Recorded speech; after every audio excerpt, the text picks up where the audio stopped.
मान लीजिए आपको सिर्फ दिल्ली के कस्टमर काउंट करनी है या सिर्फ पास स्टूडेंट की गिनती निकालनी है। क्या आप मैन्युअली काउंट करेंगे? बिल्कुल नहीं। इस वीडियो में मैं आपको काउंटिंग फंक्शन की एक सिंपल ट्रिक्स बताऊंगा जिसके हेल्प से आप कुछ ही सेकंड में इसका रिजल्ट निकाल सकते हो। तो चलिए वीडियो स्टार्ट करते हैं। काउंटिंग फंक्शन का यूज बेसिकली किसी कंडीशन के आधार पे डेटा को काउंट करने के लिए होता है। ये जो कंडीशन है ये आप अल्फ़ाबेट में भी लगा सकते हैं और नंबर में भी लगा सकते हैं। साथ ही साथ आप अगर डेट और टाइम में लगाना चाहते हैं तो वहाँ पे भी काम करेगा। एक्चुअली डेट और टाइम जो है वो नंबर फॉर्मेट में ही काउंट किया जाता है। आज मैं आपको इस वीडियो में अल्फ़ाबेट और नंबर का एग्जाम्पल दूंगा जिससे सारा कंसेप्ट क्लियर हो जाएगा।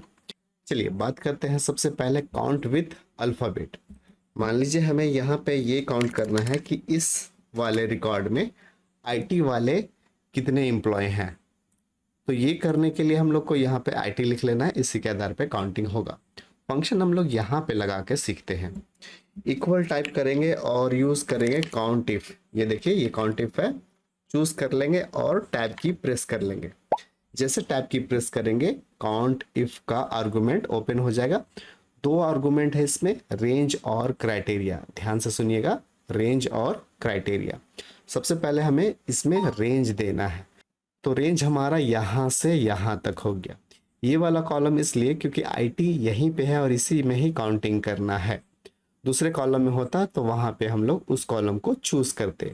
तो ये हो गया हमारा रेंज, कॉमा देंगे, उसके बाद हमारा है क्राइटेरिया।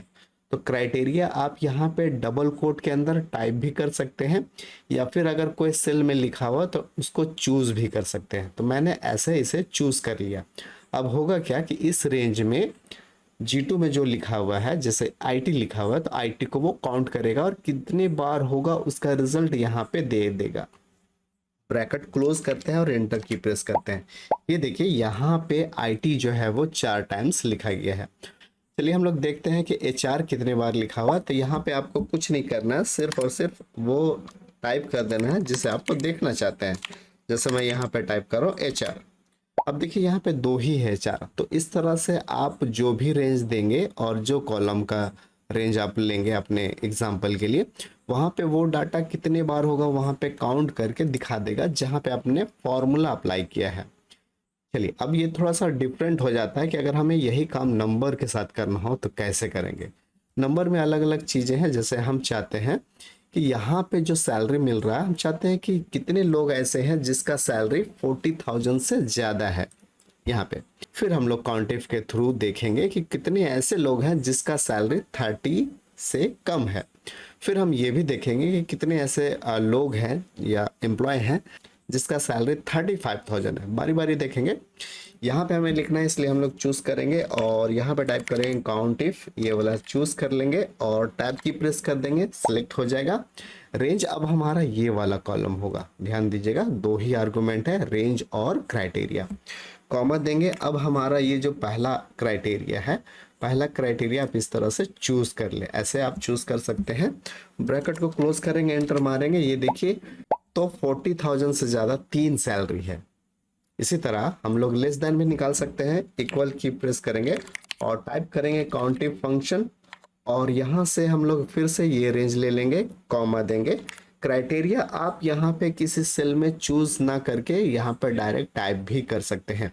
मैं एक बार एग्जांपल दे देता हूँ कि आपको अगर टाइप करना हो तो कैसे करेंगे। तो टाइप भी सेम इसी तरह करेंगे, लेस देन करेंगे और 30,000 जो आपका डिमांड है वो लिख देंगे। लेकिन इसी के साथ आपको डबल कोट लगाना है, ये थोड़ा सा अलग है यहाँ पे। तो ये चीज ध्यान रखना है, आपको जो लिखना है वो लिख दे और वो डबल कोट के अंदर रखेंगे। तो अभी मैं यहाँ पे इस तरह भी, चलिए मैं करके दिखा देता हूँ। इसमें लास्ट में आते हैं और ब्रैकेट को क्लोज करते हैं और एंटर मारते हैं। ये देखिए 30,000 से कम जो है वो सिर्फ और सिर्फ एक एम्प्लॉय है। चलिए ये तो हो गया। आप यहाँ से भी चूज करके कर सकते हैं। अब चलिए यहाँ पे हम देखते हैं कि कौन सा ऐसा सैलरी है जो 35,000 के बराबर है। इक्वल टाइप करेंगे और टाइप करेंगे काउंट इफ, चूज कर लेंगे इस तरह से। रेंज हमारा ये होगा, कॉमा देंगे और ये वाला कंडीशन ले लेते हैं। इतना लेने के बाद ये देखिए G7 है, इतना लेने के बाद हम लोग यहाँ पे ब्रैकेट को क्लोज करेंगे और एंटर मारेंगे। देखिए 2 ऐसे एम्प्लॉय का सैलरी है जो 35,000 के बराबर है। तो इस तरह से आप अल्फ़ाबेट में यूज़ कर सकते हैं, साथ ही साथ नंबर में भी यूज़ कर सकते हैं। उम्मीद है गाइस ये वीडियो आपको पसंद आया होगा।